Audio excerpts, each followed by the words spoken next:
하나님 말씀 함께 보겠습니다. 출애굽기 30장 17에서 21절까지의 말씀입니다.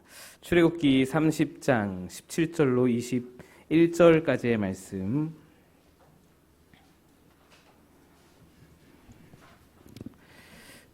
구약성경 129페이지에 있는 출애굽기 30장 17에서 21절 우리 한 절씩 교독하겠습니다. 여호와께서 모세에게 말씀하여 이르시되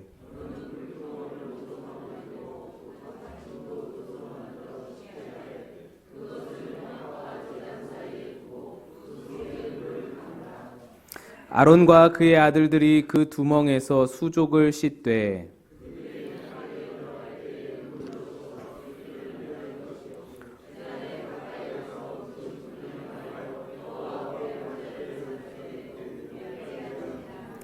함께 있습니다. 이와 같이 그들이 그 수족을 씻어 죽기를 면할지니 이는 그와 그의 자손이 대대로 영원히 지킬 규례니라.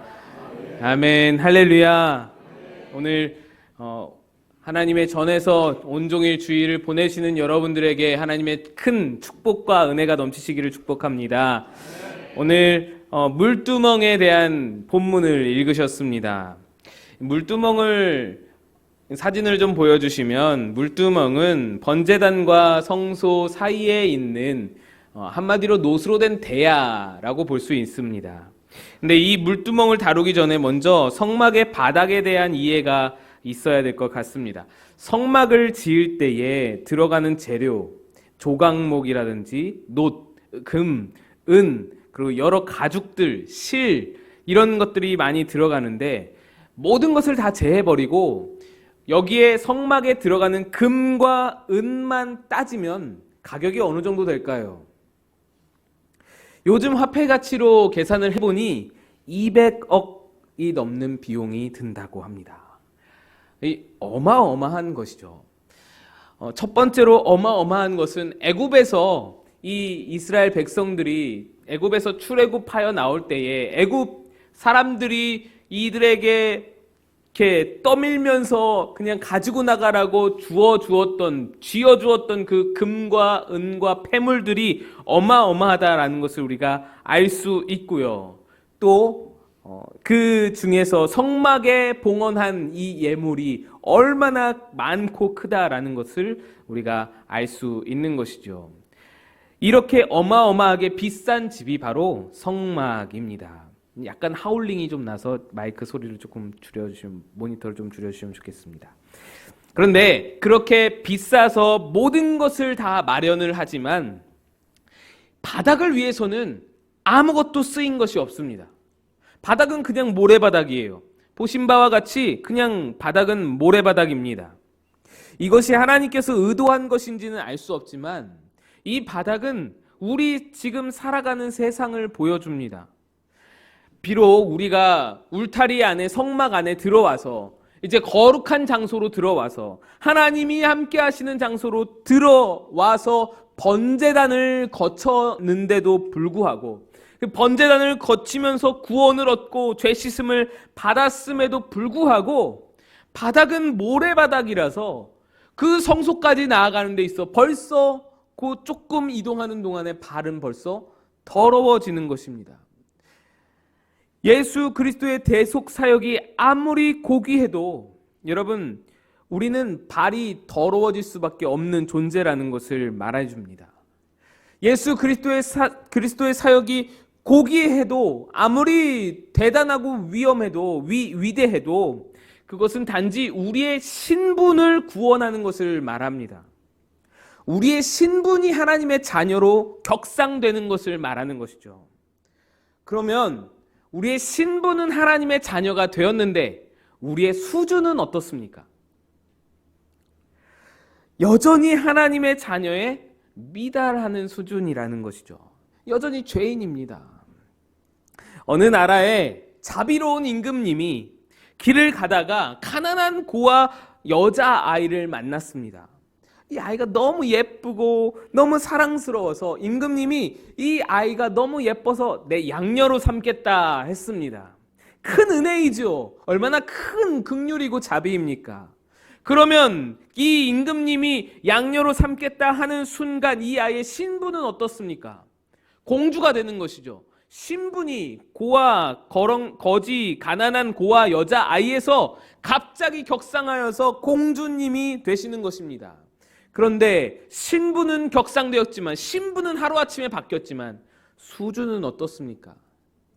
그 아이의 수준은 여전히 아직도 고아, 거지의 수준이라는 것입니다. 배울 것이 너무너무 많고 갖춰야 할 교양이 너무너무 많은 것이죠. 변해가야 하는 것이고 교육받아야 하는 것이죠.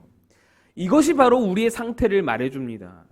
우리는 구원받아서 신분이 하나님의 자녀로 격상되었습니다. 그러나 여전히 우리의 수준은 하나님의 자녀에 못 미치는 거예요.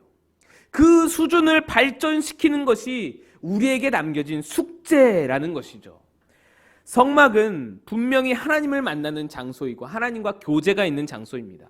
그래서 그 성막을 들어가며 번제단에서 반드시 죄의 해결함을 받아야 그 깊은 곳에 시은소, 속죄소, 그 하나님의 지성소에서 하나님을 배울 수 있습니다. 그것이 그리스도인의 삶입니다. 삶의 시작입니다. 그런데 번제단을 지나서 성소까지 나아가는데 이 바닥이 모래바닥이라 이미 또 발이 더러워지는 거예요. 나는 이미 그리스도인이 되어서 성막 안에 들어왔는데, 나는 그리스도인이 되어서 교회 공동체 안에 들어왔는데, 난 예수의 피로 정결함을 받았는데, 이 세상을 살아가다 보니 또 나도 모르게 더러워지는 것이죠. 발이 더러워지는 것입니다.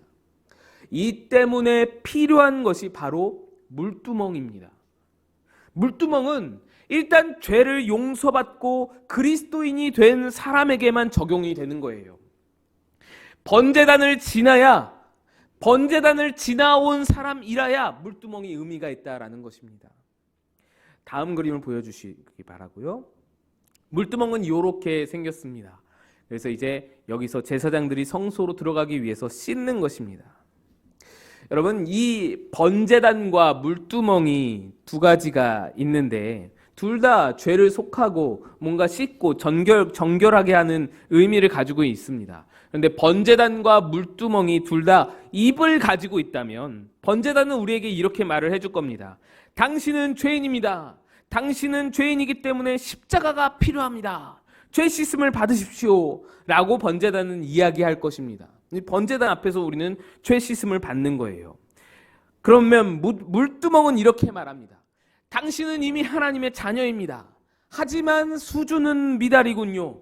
당신은 하나님의 자녀이기 때문에 더욱 더 성결해져야 합니다. 당신은 하나님의 자녀이기 때문에 당신의 수준을 높여야만 합니다. 번제단이 우리의 신분을 바꾸어 준다면 물두멍은 우리의 수준을 다루는 것입니다. 하나님의 자녀로서 얼마나 자녀다워지느냐를 물두멍에서 다루어 주는 것이죠. 그래서 물두멍의 역할은 두 가지로 볼 수 있는데 하나는 거울이고 하나는 세정입니다. 먼저 거울의 역할입니다. 물두멍의 재료는 놋이었습니다. 그리고 그 놋은 원래 회막문에서 수종드는 여인들의 거울로 쓰이던 것이었습니다. 그러니까 이 회막문 앞에서 수종드는 여사제들이 이렇게 거울 보면서 단장하는 것으로 쓰이던 그 거울을 모아서 이 놋그릇을 물두멍을 만들었다는 것이죠. 출애굽기 38장 8절의 말씀입니다. 제가 읽겠습니다. 그가 놋으로 물두멍을 만들고 그 받침도 놋으로 하였으니 곧 회막문에서 수종드는 여인들의 거울로 만들었더라. 왜 굳이 거울로 만들었을까요? 왜냐하면 물두멍이 거울의 역할을 해야 하기 때문이었습니다. 사진을 보여주시면 보시는 사진은 구약시대의 유물은 아니고 신약시대, 고린도 시대의 청동 거울입니다.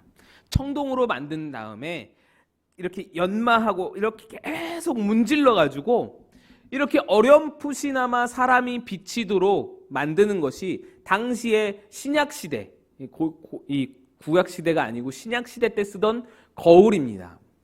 이것보다 그러니까 우리가 바울의 고린도전서 13장에 나오는 거울로 보는 것과 같이 희미하나라는 말이 바로 요 거울을 보면서 하는 말인 것이죠. 근데 이 신약 시대, 요 바울의 시대보다도 이 구약 시대는 1500년쯤 더 전의 이야기입니다. 그러니 이보다 아마 질은 더 떨어졌을지도 모르겠습니다. 하지만 원리는 같습니다. 놋을 평평하게 만들어서는 문질러가지고 이것을 이렇게 비치도록 만드는 것이 놋 거울입니다. 청동 거울인 것입니다.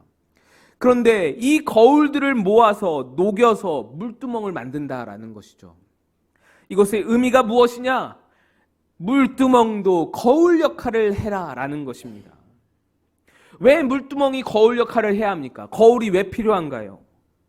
제사장들이 제물을 잡다가 혹시 피가 묻지는 않았는지, 내 옷 뒤쪽에 뭐가 튀지는 않았는지, 뭐가 이상이 없는지, 성소로 들어가기 전에 흠이 없는지 확인하기 위해서 물두멍이 거울로 역할을 해줘야 하는 것입니다.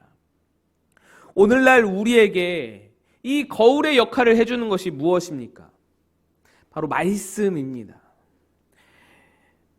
제가 말씀을 세 구절을 연이어서 읽어볼 텐데 여러분 한번 눈으로 따라 읽어보시기 바랍니다. 요한복음 15장 1절에서 3절입니다. 나는 참 포도나무요 내 아버지는 농부라. 물은 내게 붙어있어 열매를 맺지 아니하는 가지는 아버지께서 그것을 제거해 버리시고 물은 열매를 맺는 가지는 더 열매를 맺게 하려 하여 그것을 깨끗하게 하시느니라. 너희는 내가 일러준 말로 이미 깨끗하여 졌으니. 에베소서 5장 26절입니다. 이는 곧 물로 씻어 말씀으로 깨끗하게 하사 거룩하게 하시고. 시편 119편 9절입니다. 청년이 무엇으로 그의 행실을 깨끗하게 하리이까 주의 말씀만 지킬 따름이니이다. 우리는 끊임없이 말씀에 비추어 보아서 나를 확인해야 하는 것입니다. 말씀은 우리의 거울이 된다라는 것입니다. 당시에 번제단은 회개하는 죄만을 해결하는 불완전한 번제단이었기 때문에 번제를 드리면서 죄 씻음을 받아야 했습니다. 그러나 우리가 가진 번제단 무엇인가요? 십자가입니다. 십자가는 완전한 번제단이어서 단번에 모든 죄를 다 씻으시고 구원을 완성하셨습니다. 구원을 이루셨습니다. 구원의 문제는 끝난 것입니다. 그래서 옛날 번제단과 지금의 번제단에는 분명한 차이가 있습니다.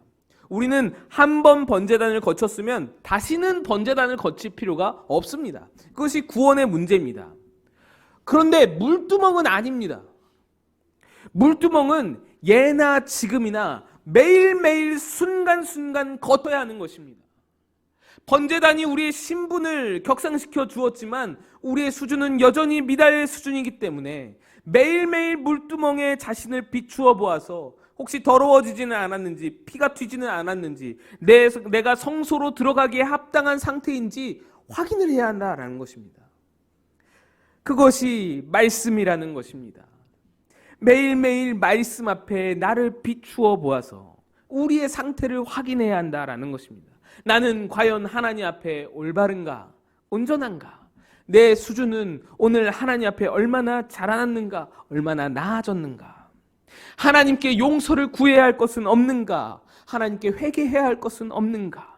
내 삶의 습관들 중에서 수정되어야 할 것은 없는가? 뿌리 뽑아야 할 나쁜 마음은 없는가? 말씀만이 우리의 실체를 비추어주고 말씀만이 우리의 실체를 드러내주기 때문에 우리는 말씀 앞에 서서 거울로 내 전신을 확인하듯이 그렇게 말씀에 나를 비추어 보아야 한다라는 것입니다. 성경을 다른 말로 정경이라고 말합니다. 정경은 영어로 캐논입니다. 이 캐논의 뜻은 잣대기 할 때 그리고 규범, 척도라는 뜻입니다. 무엇인가를 재는 기준을 뜻하는 단어들입니다. 결국 우리를 판단하는 기준이 무엇이냐? 말씀이라는 겁니다. 성경이라는 겁니다. 정경이라는 것입니다. 내가 기준에 맞는지, 내가 모자라는지, 내가 심각하게 미달되는지 우리는 말씀에 비추어 보아야만 우리 스스로를 판단할 수 있다라는 것입니다. 그런데 사람들은 성경보다 말씀보다 다른 것을 기준으로 삼기를 더 좋아합니다. 무엇인가요? 자기만의 기준입니다. 내 입장이 내 삶을 판단하는 잣대이고 기준입니다. 하나님의 말씀을 말하는데 내 기준은 이거야. 말씀은 말씀이고 말씀은 옛날 얘기고 내 기준은 이거야 라는 생각을 하게 되는 것이죠. 그러면 여러분 말씀이 무슨 필요인가요? 그저 인터넷 쳐서 나오는 명언이나 어록 같은 역할인가요? 이 성경책의 역할이 무엇인가요? 그냥 명언, 어록, 슬플 때 읽으면 위로가 되는 이야기 66권 이런 이야기인가요? 여러분 이것은 꽤나 심각하게 우리가 생각해 볼 문제입니다. 과연 여러분 앞에 성경이 무엇입니까? 어떤 위치에 있습니까? 그냥 나를 위로해 주는 책, 좋은 이야기, 어록, 명언, 모음집 이런 느낌이지는 않습니까? 아니면 그냥 교과서, 도덕책 같은 느낌, 윤리책 같은 느낌. 그래서 말씀이 없다, 말씀을 모른다, 나는 말씀의 은사가 없어요 하는 같은 말은 굉장히 위험한 상황인데 위험을 인지하지 못한다라는 말과 같습니다. 이 성경이 기준이고 척도이고 잣대다, 캐논이다 라고 말을 하고 있는데 이게 없는 겁니다. 기준이 없는 거예요. 그것은 맹인 안내견이나 지팡이 없이 길을 걷고 있습니다 라고 말하는 것과 같고, 부모 손을 놓친 어린아이가 나는 지금 혼자서 떠돌고 있습니다 라고 말을 하는 것과 같습니다. 기준이 없다는 거예요. 척도가 없다라는 거예요. 안내자가 없다라는 겁니다. 가이드라인이 없다라는 거예요. 그러니 여러분 매일매일 삶 가운데 말씀을 가까이 하시기를 축복합니다. 말씀을 가까이 하면 그 말씀이 내 삶의 가이드라인을 제시해주고 그 말씀이 내게 좋지 않은 습관과 악한 것과 약한 것을 확인시켜주고 심지어 나를 변화시켜주는 겁니다. 나를 바꿔놓으시는 능력이 되는 것입니다. 제가 아는 집사님 중에 떡집을 하는 분이 계십니다. 굉장히 재정적으로 어려운 중에 이 떡집을 오픈하셔서 굉장히 잘 되셨어요. 떡카페를 하셨는데 그래서 엄청 바쁘게 하루하루를 보내시게 되었습니다.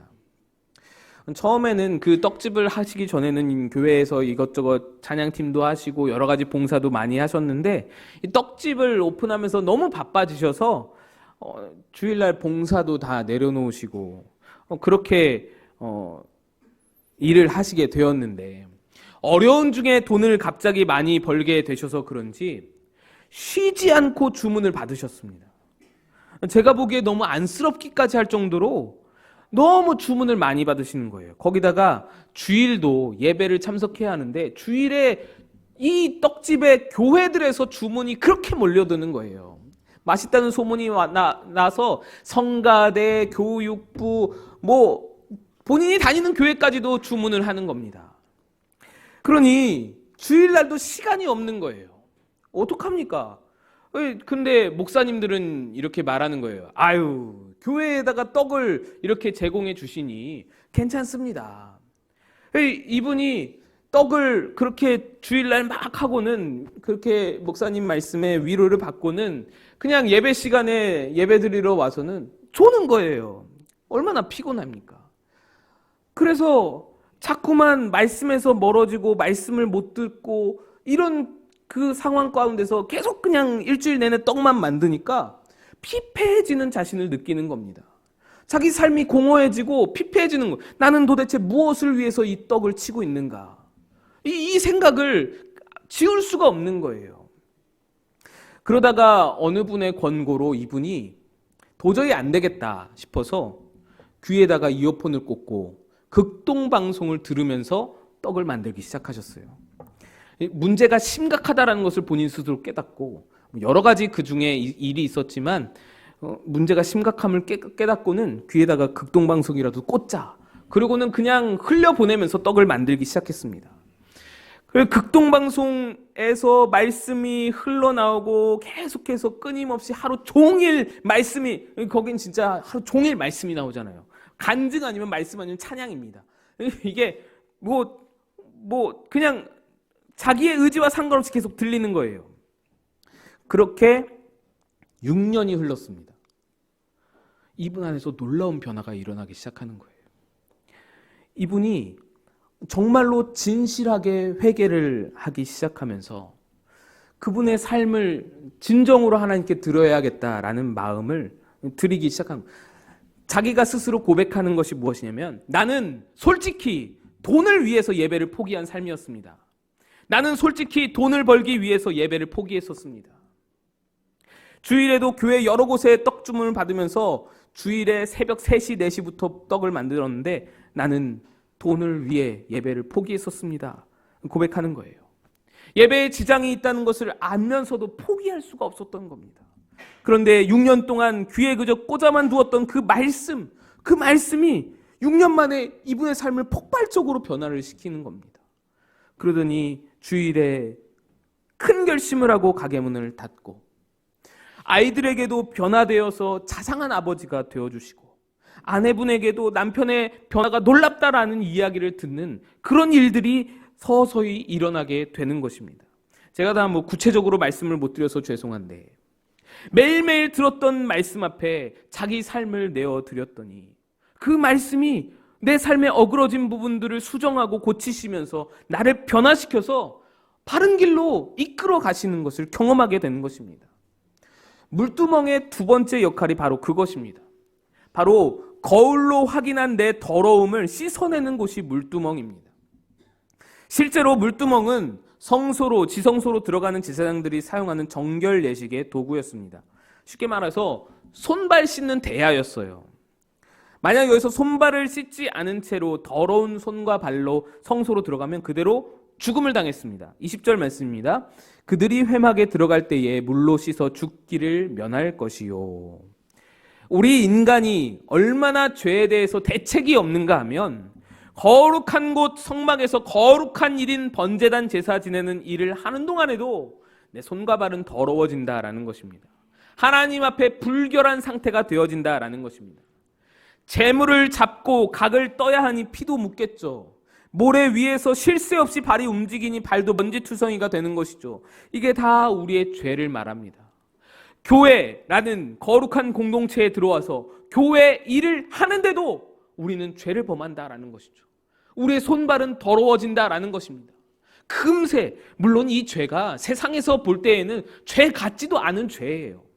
그런데 우리의 기준에서는, 예수님의 기준에서는 그건 죄가 확실합니다. 그런데 이것을 어떻게 해결해야 하겠습니까? 그냥 예수님이 우리 다 씻어주셨으니 그냥 내버려 둬야겠습니까? 그게 아니라는 말입니다. 우리는 하나님 앞에 성숙한 자녀로 우리의 수준을 끌어올리기 위해서 날마다 이것을 성찰하고 돌아보며 회개하고 씻는 물두멍을 가지고 있어야 한다라는 것입니다. 그래서 아무리 번제단을 통과한 하나님의 자녀 그리스도인이라 할지라도 하나님을 만나고 하나님과 교제하며 시은소, 하나님이 은혜를 베푸시는 장소로 나아가기 위해서 물두멍도 통과하라라는 것입니다.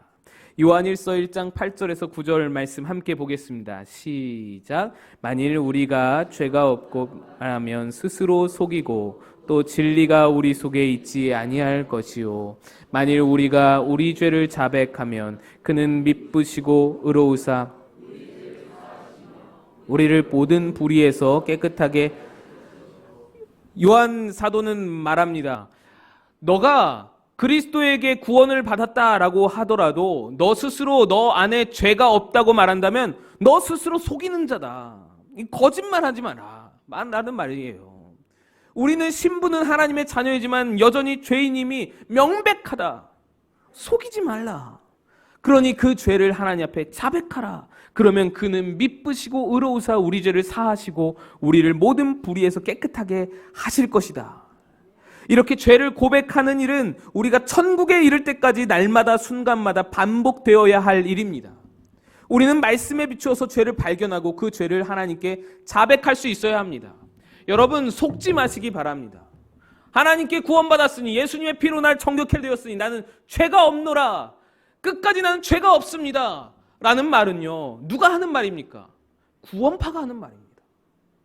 너 구원받았으니 괜찮아. 회개할 필요 없어. 라는 말을 구원파들이 실제로 하는 말입니다. 여러분, 이건 이단입니다. 우리는 날마다 하나님의 자녀다운 수준, 그 신분에 걸맞는 수준으로 이끌어지도록 날마다 돌아보면서 회개할 물두멍이 필요하다라는 것입니다. 여러분, 이 물두멍의 이야기를 들었을 때 가장 생각나시는 예수님의 사역이 무엇인가요? 바로 제자들의 발을 씻기신 사역이었죠. 예수님께서 제자들의 발을 씻겨주셨다라고 하면 일단 사람들은 겸손을 생각합니다. 우리 예수님, 그 선생 되신 몸으로 제자들의 발을 씻겨주실 만큼 겸손하시다. 물론 맞는 말입니다. 예수님 그만큼 겸손하십니다. 그뿐 아니라 하늘 보좌를 버리시고 말구 위에 누우셨으니 얼마나 겸손하신가요? 그런데 예수님이 세족식을 거행하신 의도는 자기의 겸손함을 드러내서 제자들더러 너희들 겸손함을 배워라 라는 의도가 아니었습니다. 요한복음 13장 7절 8절에 예수님이 세족식을 거행하시면서 하신 말씀을 보시면 의도를 좀 볼 수 있습니다. 함께 읽겠습니다. 시작. 예수께서 대답하여 이르시되 내가 하는 것을 내가 지금은 알지 못하나 이후에는 알리라. 베드로가 이르되 내 발을 절대로 씻지 못하시리이다. 예수께서 대답하시되 내가 너를 씻어주지 아니하면 내가 나와 상관이 없느니라. 이 말씀을 여러분 잘 음미해 보시면 자신의 겸손을 드러낸다거나 제자들에게 겸손을 가르치려는 목적보다 다른 의미가 있다라는 것을 느낄 수가 있습니다. 예수님께서는 지금 하늘 보좌 우편에서 우리를 위해 중보기도 하고 계십니다. 그런데 우리가 이 예수님이 중보기도 하신다는 것을 다 알고 있는데 그 예수님의 기도 제목이 무엇일까요? 예수님은 우리의 무엇을 위해 기도하실까? 우리의 구원을 위해서 기도하십니까? 구원은 이미 예수님이 다 이루셨는데요. 예수님이 무엇을 위해 기도하실까요? 예수님은 우리의 성화를 위해서 기도하십니다. 얼마만큼 하나님의 자녀답게 살아가는지를 위해서 기도하고 계신다라는 것입니다. 제자들의 발을 씻기시면서 8절에 내가 너를 씻기지 아니하면 네가 나와 상관이 없느니라 하신 말씀이 바로 그 의미입니다. 우리를 구원하시기 위해 기꺼이 십자가를 지신 것으로 예수님의 모든 사역이 다 마감된 것이 아니었습니다. 우리가 하나님의 자녀다워지는 것, 더욱 성화에 대한 삶을 살아가는 것에 예수님은 관심을 가지시는 거예요. 그러면서 그 성화의 삶, 회개의 삶, 물두멍에 매일 자신을 돌아보며 성찰하고 회개하고 씻는 삶을 살지 않으면, 너가 지금 이 세족식에 함께 참여하지 않으면, 발을 씻지 않으면 너 나와 상관이 없는 삶이다라고 말하는 거예요. 그때 베드로가 또 그렇게 말하죠. 그럼 나 전체 몸 전체를 좀 씻어주세요. 씻을 필요 없다. 넌 이미 말씀으로 깨끗해졌으니 발만 씻으면 된다. 이것이 바로 물두멍의 정확한 의미입니다. 우리는 구원을 두 번째 구원을 받을 필요는 없다라는 것이죠. 우리의 구원은 이루어졌습니다. 그러나 예수님이 원하시는 우리의 삶은 성화되는 삶, 자라나는 삶, 성숙해지는 삶이라는 것이죠. 오늘 번제단의 구원을 거쳐 물두멍의 성화로 나아가실 수 있는, 그래서 은혜로 허락하신 하나님의 자녀의 신분에 걸맞는 그 자녀다운 수준, 그렇게 자라나는 저와 여러분 다 되시기를